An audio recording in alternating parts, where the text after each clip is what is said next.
Mais uma vez queremos cumprimentar os nossos vizinhos. Uma boa tarde de feriado. Gratos a Deus por esse dia maravilhoso.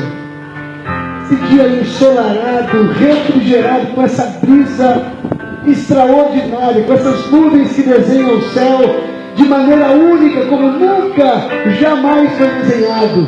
Porque o nosso Criador é também um grande artesão, um grande artista.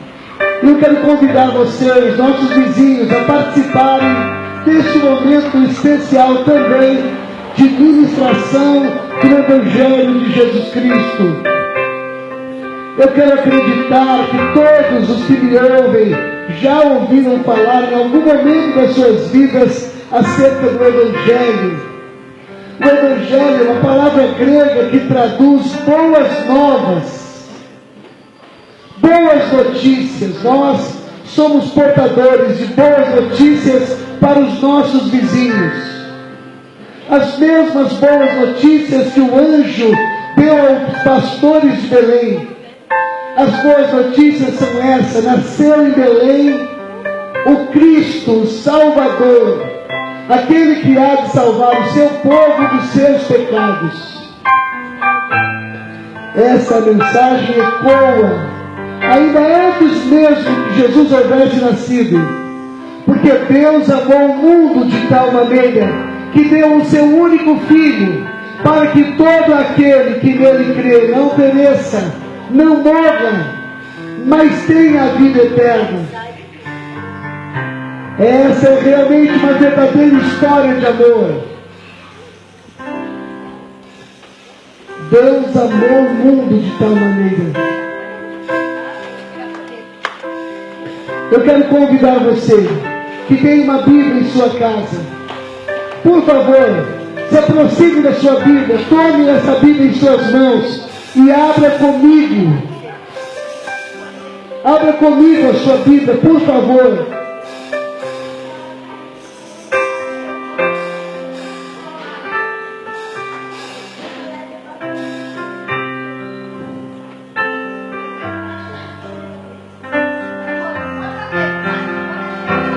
Abra comigo, por favor, a sua Bíblia.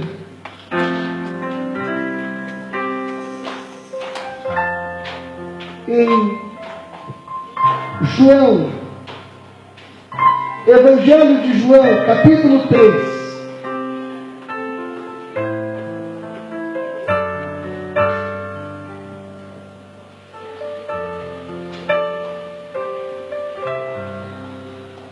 Ou melhor, abre em João capítulo 4. Uma mudança de itinerário aqui, de última hora. João capítulo 4. Em João capítulo 4, vamos começar a ler a partir do versículo 1. Diz assim: Oh, que bênção, glória a Deus, glória a Deus. E quando o Senhor veio a saber que os fariseus tinham ouvido que Jesus fazia e batizava mais discípulos do que João, ainda que Jesus mesmo não batizava, mas os seus discípulos, deixou a Judeia e foi outra vez para a Galileia. E era-lhe necessário passar por Samaria. Foi, pois, a uma cidade de Samaria, chamada Sicar, junto à herdade que Jacó tinha dado ao seu filho José. E estava ali a fonte de Jacó. Jesus, pois, cansado do caminho, assentou-se assim junto da fonte, e era quase a hora sexta, metade do dia. Veio uma mulher de Samaria tirar água, e disse-lhe Jesus: dai-me de beber. Porque os seus discípulos tinham ido à cidade comprar comida. Disse-lhe, pois, a mulher samaritana: como, sendo tu judeu, me pedes de beber a mim, que sou mulher samaritana? Porque, meus amigos, os judeus nessa época não se comunicavam com os samaritanos. Jesus respondeu e disse-lhe: se tu conheceres o dom de Deus, e quem é que te pedes, dai-lhe de beber, tu lhe pedirias e ele te daria água viva. Disse-lhe a mulher: Senhor, tu não tens com o que tirar, e o poço é fundo. Onde, pois, tens água viva? Deus abençoe, meu irmão. És tu maior do que Jacó, o nosso pai, que nos deu do poço bebendo ele próprio dele e os seus filhos e o seu gado? Jesus respondeu e disse: qualquer que beber desta água tornará a ter sede.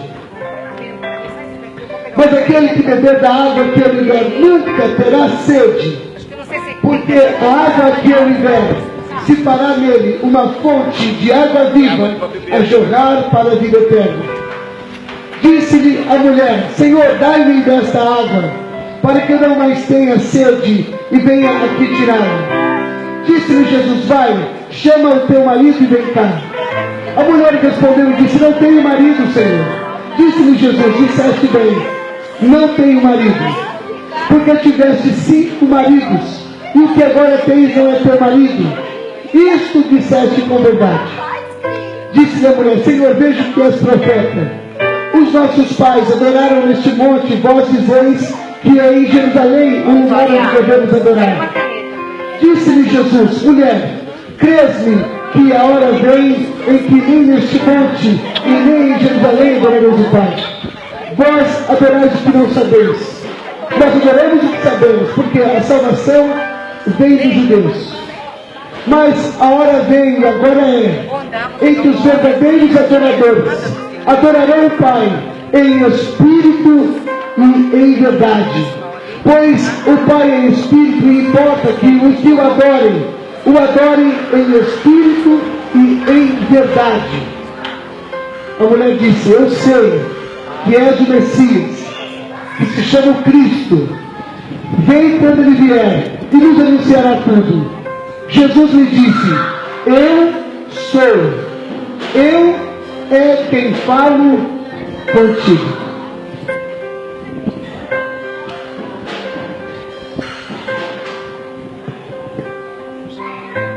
Eu insisto em mais uma vez convidar os nossos vizinhos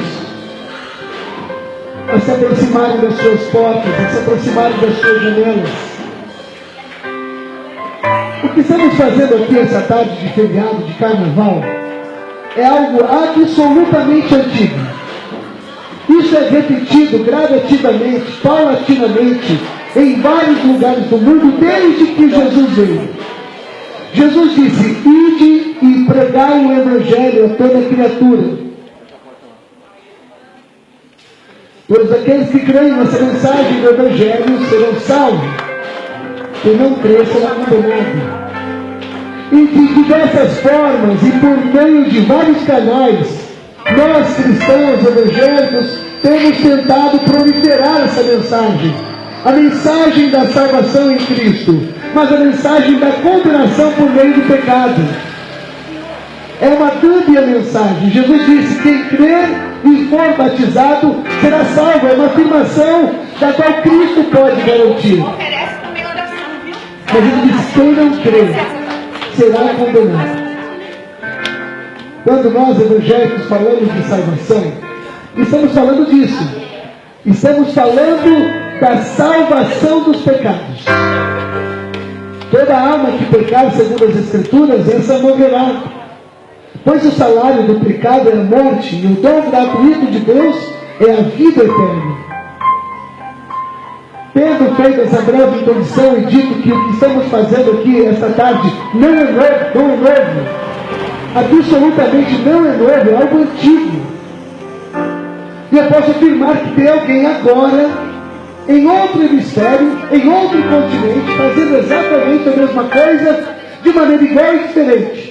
Alguns estão fazendo pela televisão, outros estão fazendo pelo rádio, outros estão fazendo pela internet, pelos mecanismos de comunicação social, como Facebook, Instagram, e outros mecanismos como YouTube. Mas nós escolhemos olhar para os nossos vizinhos e dizer a vocês que Deus, o Criador, tem um plano para nós. E eu vou tentar em poucos minutos apresentar a vocês o plano da salvação por meio do seu Filho. O livro de João, do qual eu tirei o texto que pretendo pregar a vocês, o livro de João, é um livro que tem um propósito definido. João disse no capítulo 20, versículo 31, estas coisas foram escritas para que creiam que Jesus é o Cristo, que Jesus é o Filho de Deus. Acompanhe, João 20:31. Essas coisas foram escritas para que creiamos que Jesus é o Filho de Deus. Então todas as passagens do livro de João, todos os textos do livro de João, têm um propósito definido. É provar que Jesus Cristo é o Filho de Deus. Escutem-me, se Jesus é o Filho de Deus, Ele é Deus. Jesus encarnou-se, Jesus se fez carne e habitou entre nós. O livro o Evangelho de João tem esse propósito, o propósito de mostrar-nos o Filho de Deus. E quero lembrá-los também, meus queridos vizinhos, que Jesus é a expressa imagem do Deus invisível, porque ninguém nunca viu a Deus, senão aquele que de Deus desceu e para Deus voltou, Jesus Cristo nosso Senhor. Então é possível enxergarmos os atributos e as características do nosso Criador, olhando para o seu Filho bendito, olhando para Jesus. O Brasil é considerado mundialmente um país cristão. Embora seja laico, no sentido de cada um poder manifestar a sua própria religião, isso é bom, a liberdade de expressão, e por isso é que podemos fazer isso aqui nessa tarde, sem ferir a legislação. Jesus programa-se para ir para Galileia, e disse que para ir para Galileia havia pelo menos dois caminhos. Jesus poderia ir margeando o Jordão, ou melhor, para Jerusalém, e quando chegasse próximo, ele atravessava o Jordão, evitando uma cidade chamada Samaria.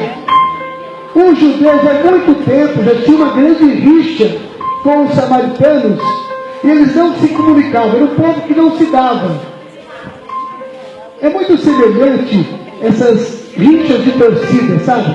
Eles não se comunicam, eles não se conversam, eles torcem para um time, outro torce para o outro, eles não podem se ver, não se gostam. Às vezes não se brigam, mas não se falam, é uma coisa de louco. Muito parecido o que acontecia aqui. Todas as vezes que o samaritano via o judeu, desprezava. Todas as vezes que o judeu via o samaritano, ele desprezava. Mas incrivelmente, Jesus Cristo, livre de qualquer pressuposto, preconceito, ou preconcepção a respeito de qualquer pessoa, aliás, Jesus não desprezou as prostitutas, ele não desprezou os ladrões, aliás, salvou um, lá na cruz, um ladrão. Ele não desprezou os mais simples, os conflitos, os abatidos. Ele lidou com os beberrões, com os somelões. Ele salvou do apedrejamento uma prostituta. Então Jesus, não levando em consideração isso, o que Jesus fez? Jesus passou por Samaria.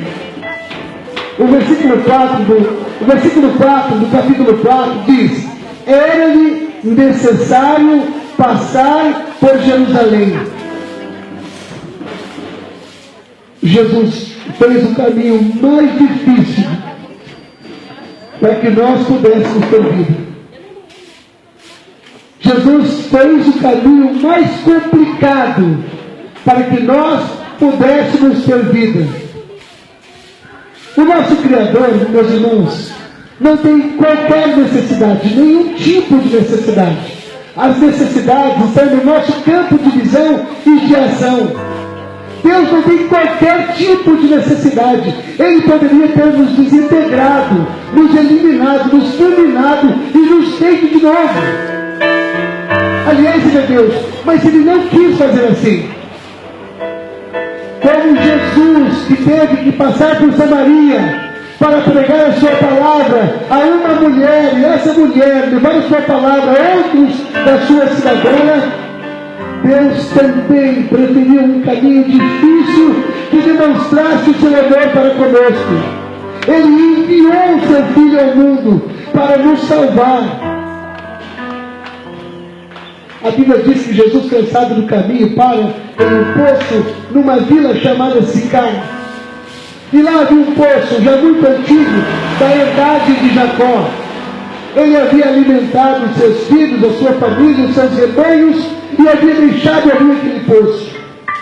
Uma mulher, na hora sexta, cerca de meio-dia, se desloca e vai até o poço. É importante ressaltar aqui que isso não era um costume comum.